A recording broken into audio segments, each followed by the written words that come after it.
रखें, इस वीडियो में चर्चा किए गए स्टॉक उदाहरण के लिए है और खरीदने या बेचने की कोई सलाह नहीं है। मैं केवल एजुकेशनल वीडियो बनाता हूं और खरीदने या बेचने की कोई सलाह नहीं देता हूं। दोस्तों नमस्ते।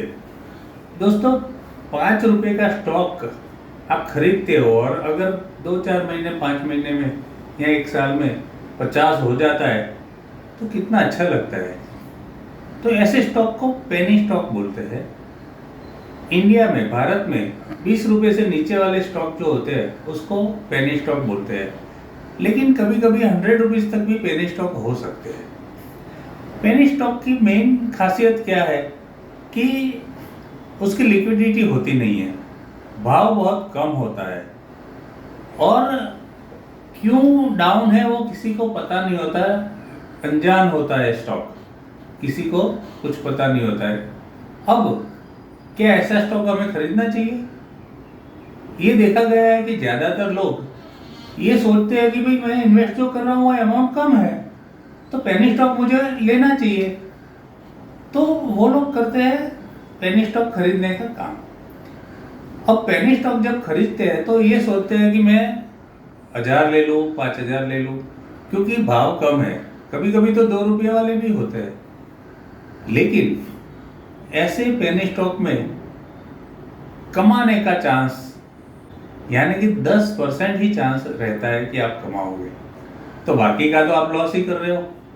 यानी कि आपने 10 स्टॉक खरीदे ऐसे, तो उसमें 9 में तो आप गंवाते हो। तो पेनी स्टॉक कब खरीदना चाहिए?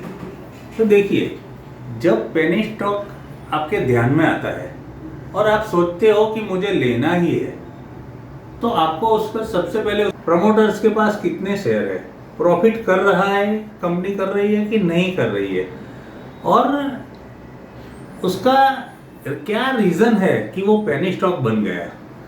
अगर पेनी स्टॉक का ये सारा चीज़ आपको पता चल जाएगा तो आसान हो जाएगा आगे का रास्ता। क्योंकि कई बार कोई प्रमोटर या कोई ऑपरेटर या पंप एंड डंप करने वाले लोग ऐसे छोटी अमाउंट वाले पेनी स्टॉक को इस तरह से मार्केट में डालते हैं कि लोग उसको खरीद लेते हैं और फिर काफ़ी लॉस हो जाता है। तो जब आपने देख लिया फंडामेंटल्स, प्रमोटर्स का स्टेक देख लिया, अब लॉस है उसका रीज़न देख लिया और वो रीज़न दूर होने के चांसेस देख लिए, कोई गवर्नमेंट पॉलिसी चेंजेस का कोई पॉइंट है कि नहीं वो देख लिया, लेकिन जो भी खरीदेगा पेनी स्टॉक तो यही समझ के खरीदेगा कि अगर ये पैसा पूरा का पूरा डूब जाता है तो उसे कुछ भी दर्द होना चाहिए नहीं, तभी ये पेनी स्टॉक में आगे बढ़ना है। अब स्टॉक आपने खरीद लिया तो वो कब बेचना चाहिए वो भी बहुत इंपॉर्टेंट होता है इसमें। क्यों? क्योंकि एक तो छोटी अमाउंट का स्टॉक है, उसका लिक्विडिटी कम होता है, कोई खरीदने वाला मिलेगा या नहीं मिलेगा वो भी क्वेश्चन होता है। ये सारे पॉइंट्स देखते हुए आपको कब खरीदना चाहिए, कब बेचना चाहिए, आओ मैं एक उदाहरण से आपको दिखाता हूँ। ये उदाहरण से आपको पता चल जाएगा कि कौन सा स्टॉक कब खरीदना चाहिए और कब बेचना चाहिए। जैसे कि यह उदाहरण है सुज़लोन का। सुज़लोन स्टॉक 2008 में ये करीब 300-400 रुपये तक गया था।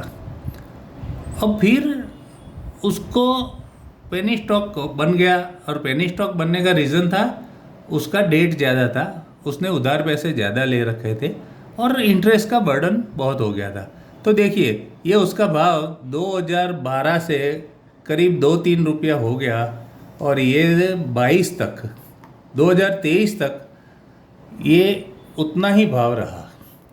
फिर आगे जाके यहाँ से प्रमोटर्स ने यानी कि कंपनी मैनेजमेंट ने ऐसी आइडिया निकाली कि राइट शेयर लाए, फंड लाए और सारा जो डेट था उसको रीपे किया, तो यहाँ से भाव ऊपर जाने लगा।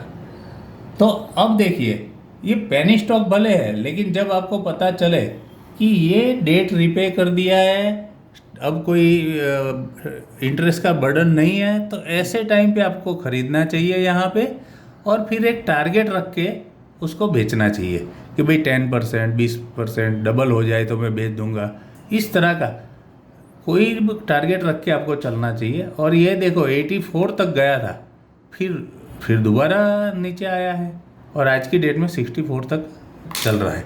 तो इसका मतलब ये है कि पेनी स्टॉक आप खरीदोगे तब भी ध्यान रखना है, होल्ड करोगे तब भी ध्यान रखना है, क्योंकि कब बेचना है वो उस टाइम में पता चलता है, और at the time of selling भी आपको ध्यान रखना है। अगर ये सारा कर पाते हो तभी आपको पेनी स्टॉक में जाना चाहिए, और अदरवाइज बाय बाय कर देना चाहिए। दोस्तों एक चीज़ और याद रखिए कि ये जो भी स्टॉक मैं बताता हूँ या कोई चीज़ समझाता हूँ वो सिर्फ एजुकेशनल पर्पज से है। इसमें मेरा कोई बाय या सेल का रेकमेंडेशन नहीं है। किसी स्टॉक का उदाहरण अगर दिया भी है तो भी वो उदाहरण के तौर पे है, वो बाय सेल का कोई रेकमेंडेशन नहीं है। थैंक यू दोस्तों।